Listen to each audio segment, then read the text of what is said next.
You're welcome back. This is Newsfile. It's your most authoritative news analysis show.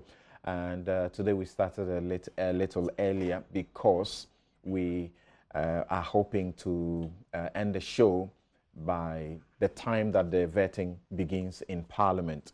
And right now we'll be going to Parliament. We'll be going to Gambia.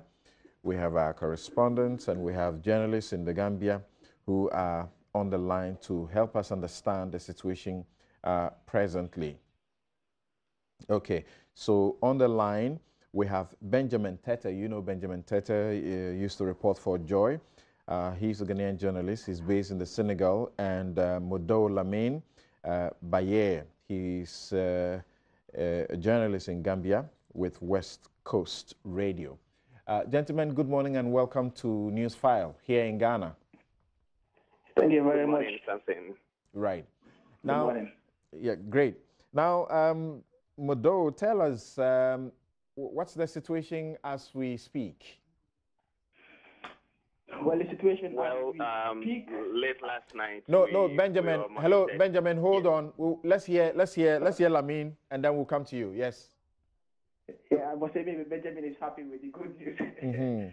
Anyway, the situation as we speak, I can tell you now, life is going back to normal in the Gambia, and people are happy, people are celebrating, people are relieved. You know, you can literally see the joy in their faces, you know, that Mr. Jammeh finally relinquished power late yesterday night. And a possibly military attack, you know, has been averted in the Gambia. So it's joy in the Gambia and, you know, everywhere that peace that the country has been known for will be maintained, and people are just happy. Right. Ben, from where you have observed the developments, what can you also report? Well, the government, the president, the new president, Adama Barrow, late last night addressed also the Gambian community here, as if it was in anticipation of what was going to happen. Obviously, they had some word. I think, as you know, the negotiations ran a bit longer than even expected. I mean, the last-minute mediation by Alpha Conde of Guinea and the Mauritanian President Mohamed Abdelaziz, it was obvious that something was going to happen. Probably what took longer, it appeared, was the negotiation and the details of what Yahya Jammeh was demanding. And so Adama Barrow addressed the Gambian community here in Senegal, obviously boisterous and also optimistic, and restating that he is in control of the country, still making demands and also setting his priorities in terms of what he was expecting. So it wasn't quite serious. It wasn't quite surprising for some of us when eventually the former president, Yahya Jammeh, went on state TV to make this announcement and to say that finally he has decided to resign. Okay. Now, Lamine, you are right there where the action is. Tell us, when Yahya Jammeh said that, I promise before Allah and the entire nation that all the issues we currently face will be resolved peacefully. And then he said, I have decided today in good conscience to relinquish the mantle of leadership of this great nation with infinite gratitude to all Gambians. Did you get to know the terms under which he's going out? Well, yeah. What I can tell you is that actually word actually got from State House. You know, we actually got word out from State House that Jammeh has finally to step down, and my colleagues at the state radio, you know, actually got a confirm from them that they were at the State House, you know, filming Jammeh's statement. But you know, Jammeh is like, he's a funny guy. You know, like I'm sure you all remember that on December 1st, when the elections were done and the results announced, the following day he called President-elect Adama Barrow congratulating him, you know, that he accepted the result. And funny enough, 2 days after, you know, he said, you know, he rejects, you know, the polls, and then he's demanding for people to go back to the polls. So, you know, it's been an on and off story with Yahya Jammeh, and even though he announced yesterday that he's gonna step down, people are still skeptical and they won't believe it until and unless Jammeh leaves the country for possibly Guinea-Conakry. The terms, well, a part of it I can tell you was that Jammeh wanted to be in Gambia and to stay in his home village of Kanilai with his own security detail, and also he wanted all his properties, money, the cars, and everything. And then he also wanted amnesty, that he won't be, persecuted. The last two was actually agreed upon by President Adama Barrow and the mediators. But the first, of which he wants to remain in Kanilai in Gambia with his own security detail, was actually not agreed upon, and that was what was actually holding this thing, front and back until the Guinean President Alpha Conde and Guinean President came, and then they were able to convince him. But when the Guinean President Alpha Conde came, people were actually positive, that Jammeh will finally step down, because Jammeh was actually the one who helped Alpha Conde, come into power in Guinea. And we all remember the famous, crisis between the Gambia and Senegal, when Gambia, closed their borders, and there was some trouble. It was Alpha Conde who actually, talked sense into Jammeh until Jammeh had to agree. Okay. So right now, what are we waiting for? When does he get out of the presidential palace? My sources are telling me within 48 hours, and 48 hours actually started yesterday. The Guinean President Alpha Conde actually slept in Gambia. He spent the night here. The Mauritanian president actually left, yesterday night. So we are hoping that when the Guinean president leaves, he will actually leave together with President Jammeh, because Jammeh actually has a property in Guinea, and we are hopeful that's where he will be based. Okay. Thank you very much, Lamine. Thank you very much for your time. Now let's talk to Benjamin. Finally, Benjamin, so what do we know about how people are taking this, as to how they are conducting their lives? Because a lot of people were fleeing and particularly seeking to take refuge where you are. Yes, indeed. It's obviously particular to Gambian community living here, and those who have been trooping in here due to the situation back home. They are ecstatic. They're also glad to witness the developments back home following the announcement. And something, it's amazing how Gambians resorted to the internet, to social media for news. Late last night, as Yaya Jammeh was going to make the announcement, in fact, it was even a Gambian citizen who is resident here who drew my attention. I was, in fact, almost in bed when it began, but immediately had to get up, and all of them were attentive, following development online, those who will get any local media here linking developments back home.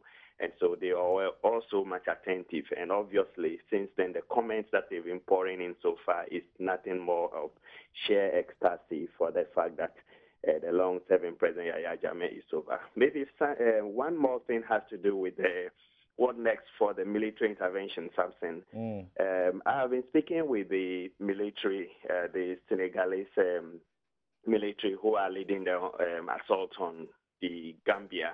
And what he's been telling me is that they are going to go ahead. They will move on to Banjul, and it appears the president, the new president, Adama Barrow, has asked them that ECOWAS should remain with them and most probably guard some key installations in the Gambia.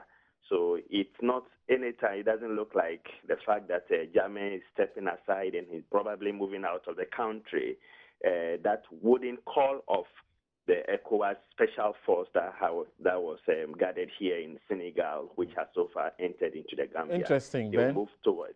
Interesting, Yes, Benjamin. So thank you very much, Benjamin Tete. Benjamin Tete is a Ghanaian journalist based in the Senegal, and he's reporting right from that place.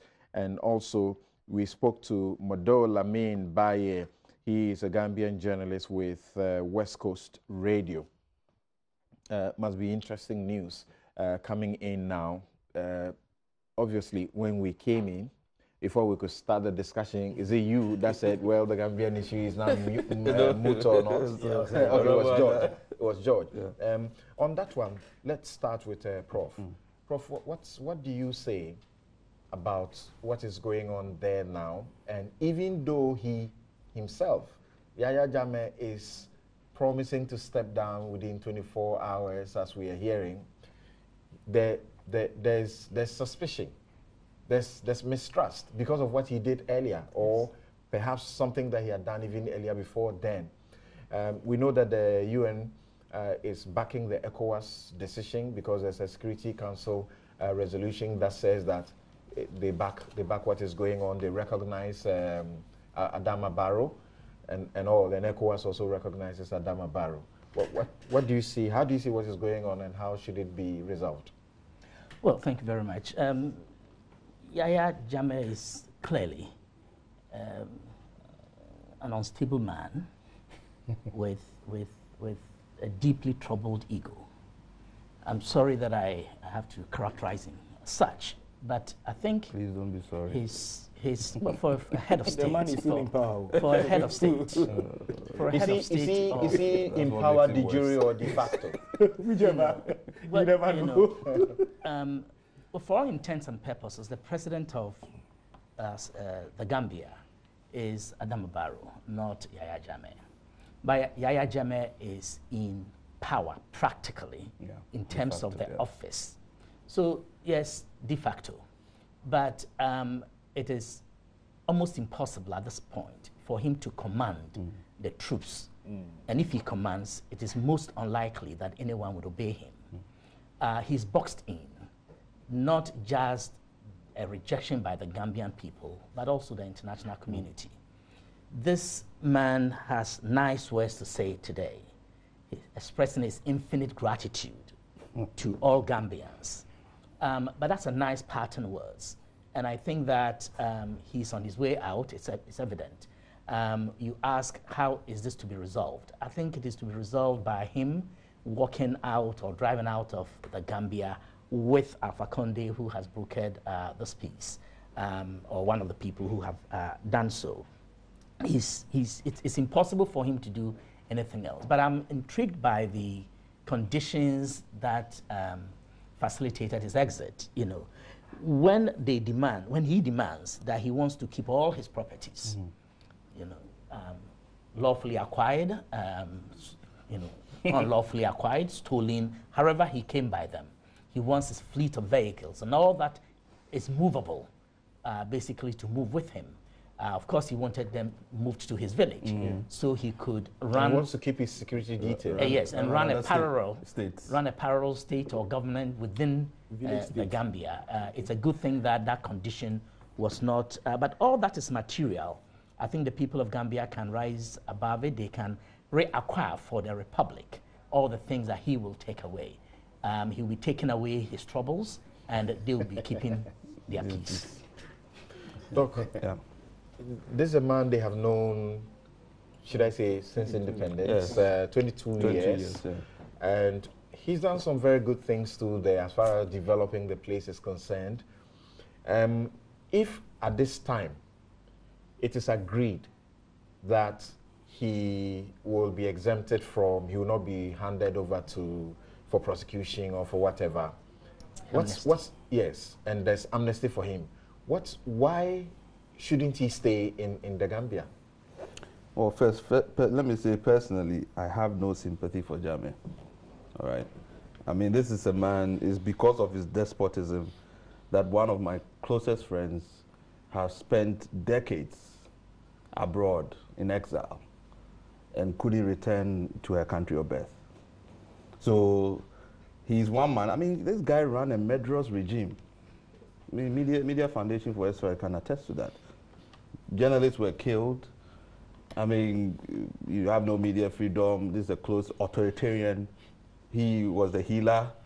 He could go and administer drugs to village, people. You dare not refuse. Yeah, an entire village. That's the instability that I'm talking about. You understand? So, I mean, if another dictator has fallen, and this one is definitely one that has serious issues, I'm very happy. But there are, I think the whole incident also throws out quite a lot of issues. I think we already even discussing our own scenario. How do you commit troops into combat? You know, we have to look at our own regulations, because the sub-regional security, regional security, increasingly there are issues that we have to deal with, and we have to look at our own laws to guide us going into the future. But, you know, how does even ECOWAS, of course, because it's Gambia, we can send troops there. Imagine if it was Senegal or Ghana. Yeah. Would we be able to cross the the territory? And you know, it's not, because the standing army is 2,500, so we could take the big stick and use it. What happened in Cote d'Ivoire? Cote d'Ivoire was different. Yeah, was different. We couldn't do that in Cote d'Ivoire. But I think at least ECOWAS has been consistent. The same position they took in Cote d'Ivoire when Babo's case came, actually in conflict with what AU decided. This time round, everybody's lined up, AU. So I think it has reinforced the importance of constitutional rule and democratically elected governments. In the Gambian case, if you look at their constitution, it's similar to ours. Once the declaration is done, you have to exit if it's, you are the one who lost. And if you have a case, you can take it to the courts to argue it. It's not like the Kenya one, where it has to be determined 14 days. So you could have still resolved that before an inauguration. But you mentioned a constitutional issue. Here in Ghana, when you take the petition to the court, the incumbent does not step. No, okay, you would have been sworn in. It's not about the incumbent, right? You'd have been sworn in. So in this case, where the Constitution allows for the extension of his tenure, the Parliament's life was extended by 3 months or 90 days. And that meant, according to their Constitution, that he will stay for as long as the Parliament was going to remain. Yeah. So that was legitimate. He did. No, but you see, again, you have to. He declared a state of emergency and therefore triggered those kinds of rules.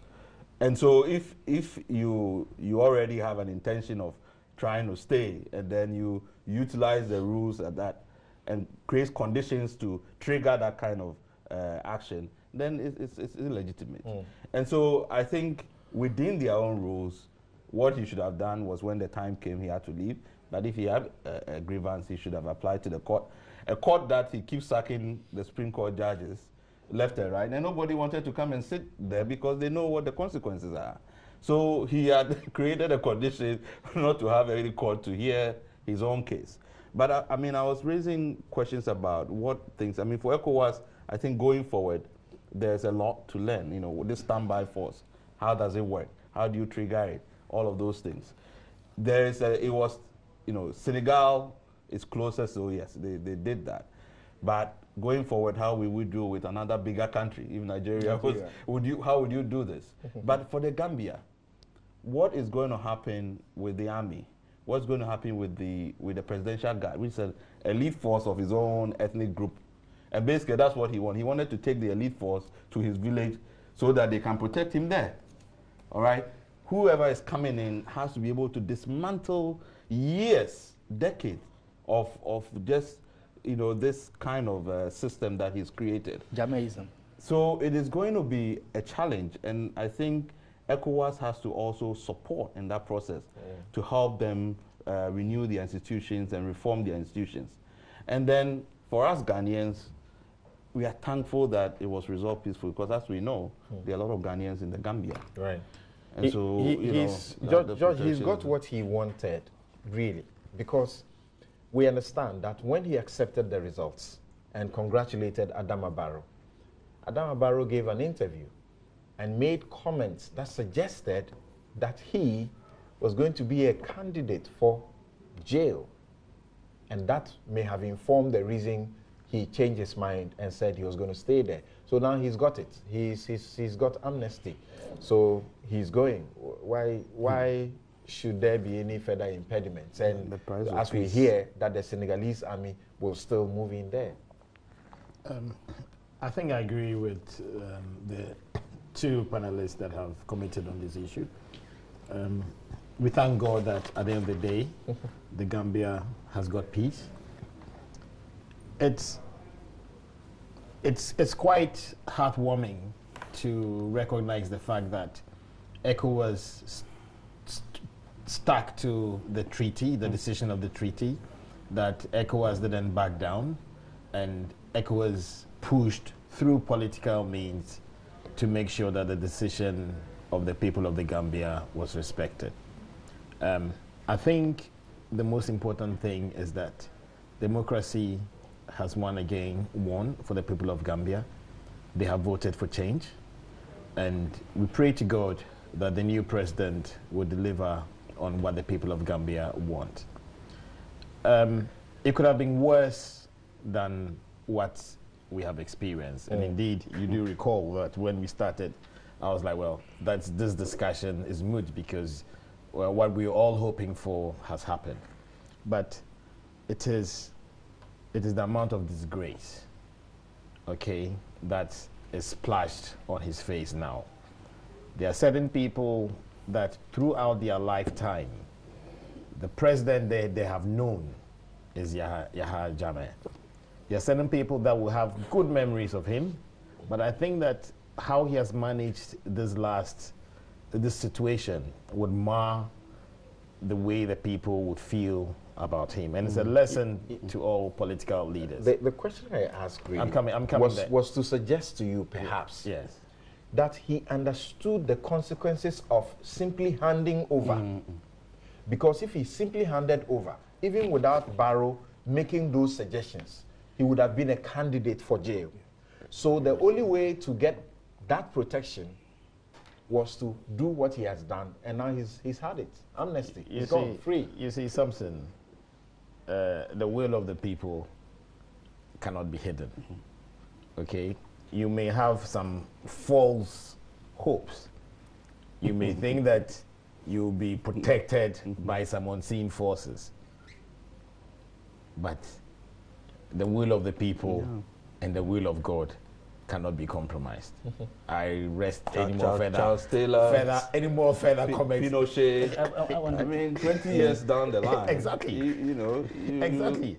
I mean, they got out of the ICC, which he did cleverly. Yes. Probably he had foresight that he was going to leave office. But, I mean, who knows? Now, this is the price of peace, right? But 10 years down the line, the situation might change. He might not have his elite forces, whatever it is, right? And even those elite forces could turn against him. I mean, you've mentioned Charles Taylor, you've mentioned Laurent Gbagbo. Yeah. You see, I think that if he was smart, he would have done his negotiations early. He could have had Parliament to rejig their constitution so that this amnesty that he has used force to sort of claim, it wasn't done that, it wouldn't be done this way. But right now, he's quite unpopular. I mean, not just within Gambia, but in the international community. Let me have George Lo bring in a comment on the aspect of the challenge to Akufo-Addo committing troops, and then I may get just a quick one from you and maybe Prof, and then we'll move on. Or if you want to comment, I would like also. to comment on that as well. All right, now. But before you go to the Akufo-Addo one, just a quick comment. Yes. You say that he's got what he wants. No.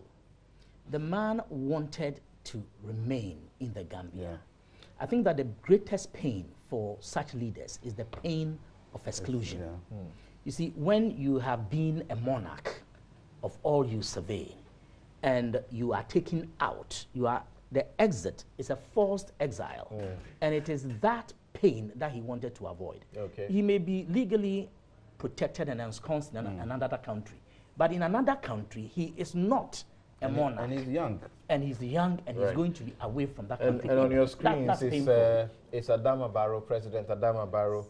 He was taking the oath in Senegal, not in Gambia, and had the full support of the international community. And so obviously, Jammeh knew that, it was a done deal for him. Now on that, that's a very interesting way that Kokusi Shadow looks at it. He says that Jammeh doesn't have to quit. He was quitted the moment Barrow was sworn in. He was occupying State House, but not the presidency. The presidency is not a place. You are not the chief just because you are hiding in the palace. Yes. Now your colleague in your caucus, Mr. Agoja Kwame, he says that, quote, "What we are trying to do in Gambia is an offensive action. There is no war currently going on in the Gambia. We are going in there to start a war.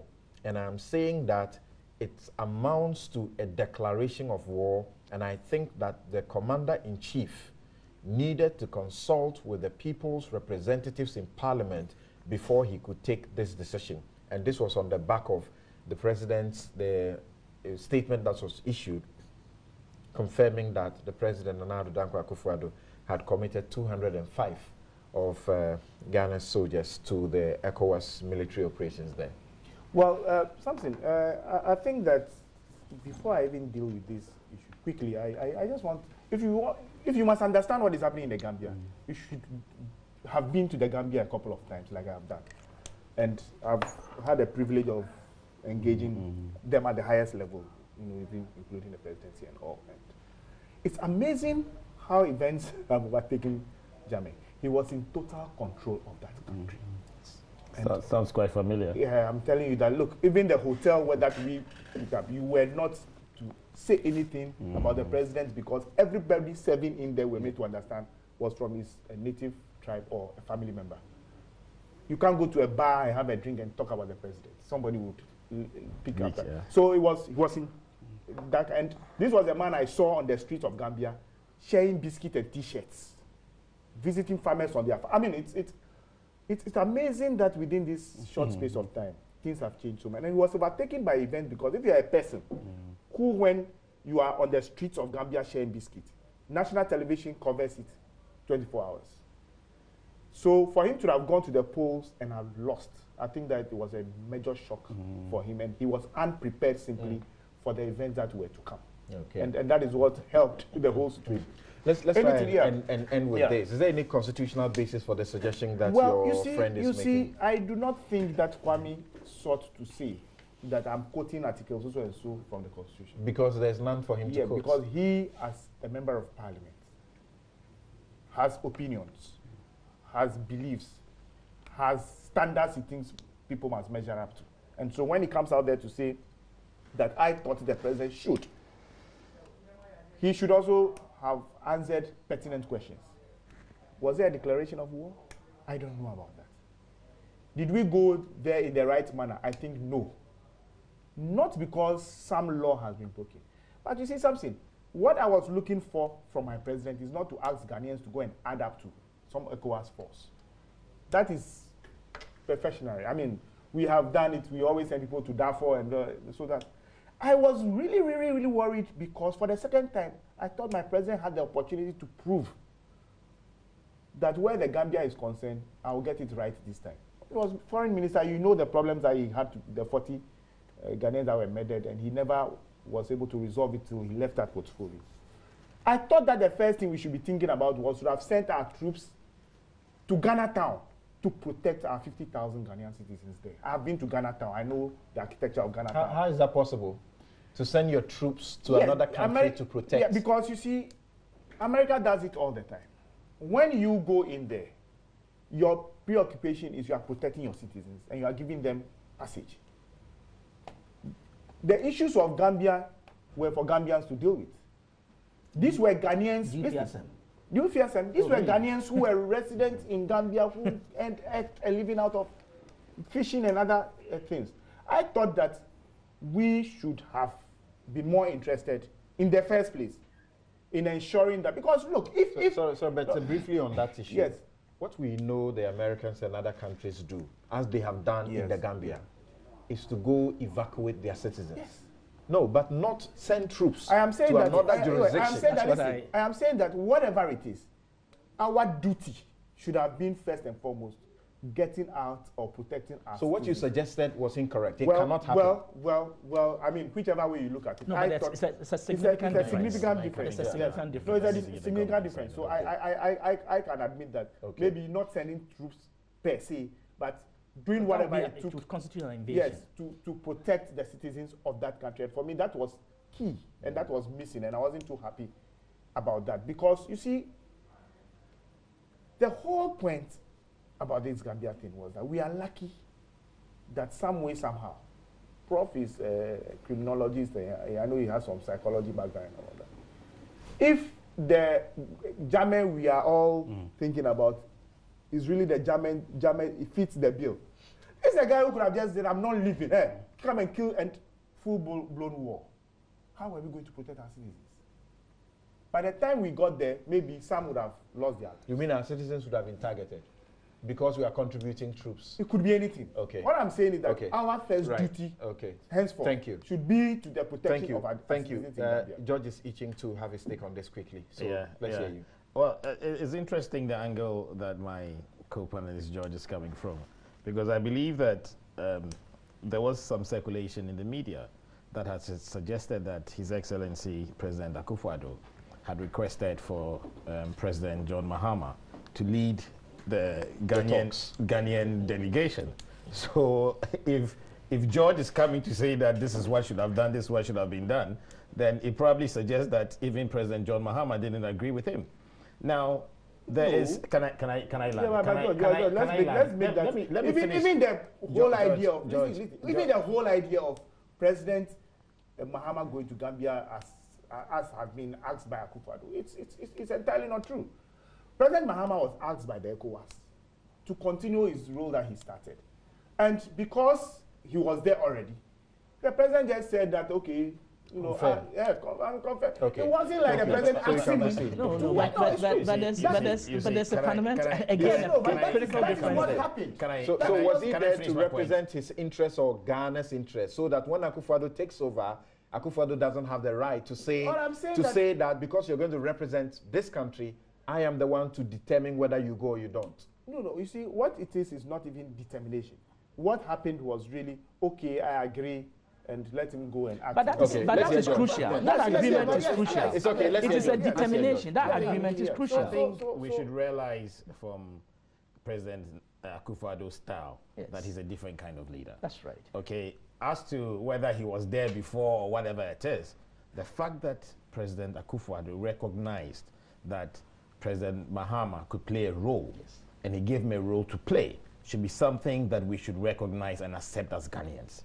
But you two have to be careful how you couch it. Where they disagree with you is that he gave him a role. A role he was already playing and been given by the ECOWAS. Samson, it was President Akufo-Addo's prerogative to change or to stay. To endorse or bring in a different person. Okay, he could have changed. He could have changed that for what President Mahama was doing. Okay, but he took an informed decision.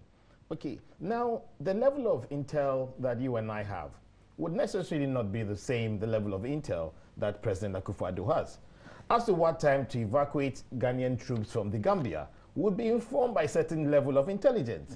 Okay, so the fact that we didn't evacuate Ghanaian troops doesn't mean that it was a bad decision. Ghanaian citizens. Doesn't mean that it was a bad decision. Okay, depending on the level of insecurity that the president would have been briefed, he would have pushed the button to say, at this point, let us evacuate. Of course, there was a period when he was committing the soldiers. Exactly. So by that time, obviously, it meant that the situation was bad. No, it doesn't. Listen. There is a force that puts pressure on the president to say, listen, if you keep on misbehaving, this is what is going to happen to you. Remember that at that time, simultaneously, 2 other presidents were having discussions with him. But ECOWAS was ready. International community were giving the right signals. Okay? So I don't see nothing wrong with this Britain was evacuating, Germany was evacuating. Samson, the fact that Britain and Germany are doing that doesn't mean that it's the right thing for us to do. Listen, we didn't evacuate. Did any Ghanaians get killed? We didn't. Could just have been. But why are we basing this thing on speculation? Please allow him. Listen. The president has the prerogative to take a decision. He has taken a decision. It has worked for ECOWAS. It has worked for Ghana. What's the big deal? Okay. Now listen. It is my understanding that the ECOWAS protocols have been previously approved by Parliament. So anytime that the situation arises, that understanding kicks in. So there is no further need to go to Parliament for an approval. So there's nothing wrong with what His Excellency has done. He Okay. informed Ghanaians that this is what he was doing. Okay, so Kwame and is then the wrong decision about that we wanted happened. George, Thank I've you, never thank said you, he did thank you. anything wrong. Yes. Yeah. Right. Okay. Yeah. So, Doc. Really, I think for me there are two important issues. Very briefly, yes. Yeah, two important issues. How, see, we've always committed troops for peacekeeping. And so far, and sometimes in the ECOMOG situation, for instance, it was peacekeeping. But at some point, they had to engage, go into combat. But where, and the ECOWAS protocol, both on good governance, the AU protocols on good governance, the mechanism for conflict and security, all of those things envisage a situation where you have to go and protect lives for the sub-region. Okay. All right? And that means that there's always the possibility you have to commit troops. The question is, what are the internal procedures for us? Because even when you have designed a very good system, you still have to make a choice, a decision on life and death, committing people in harm's way. So we have to have a process where it allows us for that process to be collective. All right? So I think that we have to take lessons from it. It's something as we grow, we will encounter similar situations. We should look at our procedures. It's 200 today. It might be that you have to commit a force of 5,000 the next time, because now we're thinking of a standby force, not just for the sub-region, but for AU as well. So I think for me, these are lessons. As we're growing as a nation, we should see how we are doing this and whether or not is the right kind of president unilaterally, even if he's committed, we have already passed the protocols, commit people into harm's way without reference to Parliament. Okay. Right. That sounds to me like when we came to the discussion on the Gitmo 2. But, well, that is in court. Yes, Prof. Quickly. But, I mean, I just want to emphasize that there is no legal basis for the contention that President Akufo-Addo erred in committing troops. As for the view that we should have gone in to rather secure Ghanaians, protect them, and take them out, and the due fiasem principle, which Mr. Lowe evokes, I think it misses the point. The point is simply that we are acting as a collective within the sub-region, ECOWAS. There is leadership at various levels. There is commitment from various countries. The president acted timeously in providing troops within a broader context to help dislodge this embarrassment that was also creating insecurity within the country and within the region. Now, you could solve that problem by removing this person, and that is the problem of Ghanaians, security of Ghanaians in that country, by having this person removed. And it is that pressure of imminent attack. And I think that at the end of the day, what has happened is a coalescence of all of these forces, you know, and then of course the carrot and stick. Yeah. That is what has worked. No Ghanaian has lost a limb or, you know, anything. Okay. We should be thankful to God, and I think that at the end of the day, this huge, we've been waiting to exhale, and today we are exhaling. Jammeh is out, we are happy. Are we Nothing really went wrong. exhaling at this point? I should maintain, we are waiting to exhale. Okay. And I think that we will exhale by the end of the day. Okay. But Okay. you Yeah, gave, all you right, gave so- thanks to God. We need to give thanks to the president as well for the right decisions that he took. It's decisiveness. Yes. Okay, and thank you, that's what thank you, matters, thank yes. you. And Prosecure is a specially formulated health drink that improves the following urinary problems in men: frequent urination during the day and night, delayed urination, straining during urination, urgency to urinate, interruption of urine flow, dribbling of urine after urination. Prosecure from Medi-Moses Prostate Center is located at Adenta Barrier, Tema Ajay Kojo, or Ahenema Kokobeng in Kumasi. You can call 020-8140-668 or 024-4068-44-7. And the season of giving promo by Bank of Africa is still on. You simply enter by depositing or opening an account with 150 Ghana cedis, and you build up your funds. You get rewarded, and it ends on the 30th or 31st of this month. So hurry and join. There are no draws, there's no raffle. So what it means is that everyone gets to win fantastic prizes. TV sets, fridges, smartphones, among others, are up for grabs. The promo is run on the terms and conditions. Make that move to save by visiting any Bank of Africa branch now. Bank of Africa, strong as a group and close as a partner.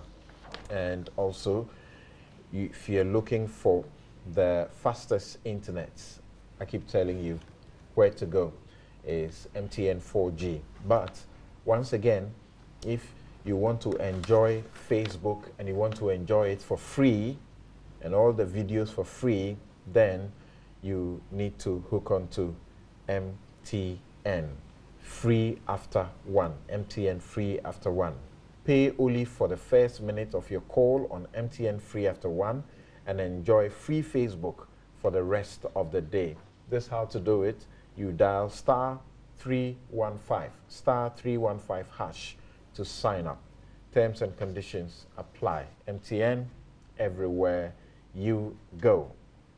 If you're looking for the best fertilizer for your crop or for whatever agricultural purpose, it is ACAP Compost Fertilizer. That's natural. ACAP Compost Fertilizer is available in all leading agro and input dealers and distributors across the country. And White Temple Agency, that's where you get the latest technologically advanced, trendy, durable, yet affordable stone-coated roofing tiles. Find them at number 65 Derby Avenue on the Children's Hospital Road, adjacent to NHIS building, or their sales office branch at Old Wager Barrier, Accra West. We take a quick break, and when we return, I'll share with you some of the comments that you have brought in so far, some of the comments and views that you have to share. And then we would look at the questions of the disturbances that have come up as after the elections, particularly the takeovers of toll booths, among others. And also we have questions about issues that have come up with the economy. And you've heard about the 4.5 million Ghana cedis monthly AfriWave cash matters. We'll deal with them shortly. We'll be right back.